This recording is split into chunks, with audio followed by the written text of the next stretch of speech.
বাংলাদেশ জামাত ইসলামের আমির ডাক্তার শফিকুর রহমান বলেছেন, ধর্ম যার যার, বাংলাদেশটা হোক সবার।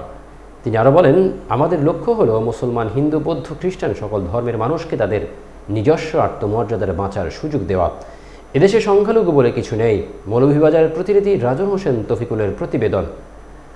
জামাতের আমির উল্লেখ করেন, গত 5 আগস্টের পরে হিন্দুদের সর্ববৃহৎ ধর্মীয় উৎসব দুর্গাপূজার সময় জামাতের কর্মীরা মন্দির পাহারা দিয়েছে, যা কোনো রাষ্ট্রীয় দায়িত্ব ছিল না, তবে এটি ছিল একটি নৈতিক দায়িত্ব। ডাক্তার শফিকুর রহমান বলেন, ভবিষ্যতে কোনো ধর্মীয় উৎসবে পাহারা ছাড়াই সকল ধর্মের মানুষ তাদের ধর্মীয় অনুষ্ঠান উদযাপন করবেন এবং কোনো জুলুম হলে তারা প্রতিবাদ ও প্রতিরোধ করবেন। তিনি বলেন, এক জাতের ফুলের বাগান হয় না, বহু জাতের ফুল দিয়ে আমরা বাগান করব। এই জন্য আমাদের অঙ্গীকার যে প্রত্যেকটা এলাকাকে তার সম্ভাবনার আলোকে সাজায় তোলা হবে ইনশাআল্লাহ। সব এলাকার সম্ভাবনা এক ধরনের নয়। কুলাউড়া আমাদের হাওড় বাওড় আর পাহাড় সমতল মিলিয়ে কুলাউড়া। এখানকার জন্য যেটা অ্যাপ্লিকেবল, আমরা ভবিষ্যতের স্থায়ী সামাজিক উন্নয়নে এখানেই সেই পরিকল্পনা নেব ইনশাআল্লাহ। তবে একটা জায়গায় আমরা সবচেয়ে বেশি গুরুত্ব দেব, সেই জায়গাটা হচ্ছে শিক্ষা। এই জায়গা ঠিক হলে পুরা জাতি ঠিক। এই জায়গা বেঠিক মানে পুরা জাতি বেঠিক।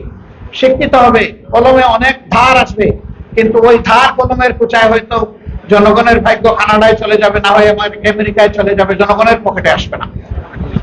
আমি ছোট্ট একটি 10 ঘন্টা সফর করেছিলাম। দেশের প্রায় গুরুত্বপূর্ণ সবগুলা জায়গা দেখার আমার সুযোগ হয়েছে। ছোট দেশ, কুলাউড়া উপজেলার মধ্যে 2.5 লক্ষ মানুষ, তাদের নিজস্ব 3 লক্ষ মানুষ তাদের বিদেশ থেকে নেওয়া দেশ চালানোর জন্য। সেই দেশটা হলো বিশ্বে এখন মাথা পিছু আয় সর্বোচ্চ।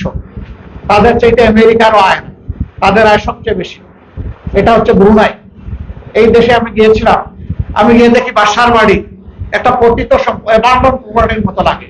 আমি বললাম, কি বাসার কি একটা পরিত্যক্ত বাড়ি নাকি থাকে? কয় না, থাকে। আমি থাকলে তো কোনো সিকিউরিটি নাই, গার্ড নাই, পুলিশ নাই, কি ব্যাপার? কয় না, ওগুলো তার লাগে না। আমি বললাম, নাকি লুকানো পুলিশ আছে, সিসিটিভি আছে? কয় না, তাও নাই। আমি বললাম, কেন নাই? কয় যে জবাব আপনি পাবেন আরো 2-1টা জায়গা দেবে। আস্তে আস্তে ঘুরাচ্ছি, একটা সময় উনি বললেন যে আপনার মানে তকদির ভালো হলে এখন রাজার সালামও পেয়ে যেতে পারেন কিছুক্ষণের মধ্যে। কারণ এই সময় রাজা তার অফিস থেকে বাসায়, রাজা সালাম দে বলে, হ্যাঁ রাজা সবাইকে সালাম দে।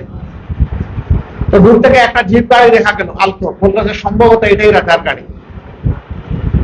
আমি দেখলাম যে গাড়িটা নিকটে আসলো, একাই বসা গাড়িতে, একাই নিজের ড্রাইভ করছে আর সবাইকে সালাম দিয়ে নিয়ে যাচ্ছে। সামনে একটা মোটরসাইকেল পর্যন্ত এসকর্ট নেই।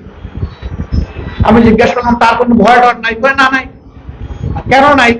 বলে যে এর আগে বিভিন্ন উপনিবেশিকরা এই দেশ শোষণ করে সব সম্পদ তারা লুটে ফুটে খেয়েছে। এই দেশটা স্বাধীন হয়েছে মাত্র 22 বছর, কিন্তু সেই দিন থেকেই এই ফ্যামিলি, এই রাজা ফ্যামিলি একা খায় না, তার জনগণকে নিয়ে সমানভাবে খায়। আমাকে প্রশ্ন করলো, রাস্তার মধ্যে আপনি কোনো বাস দেখেছেন? আমি বললাম না। আপনি কোনো ট্রেন লাইন দেখেছেন? আমি বললাম না। বললো যে এখানে কোনো পাবলিক ট্রান্সপোর্ট নাই।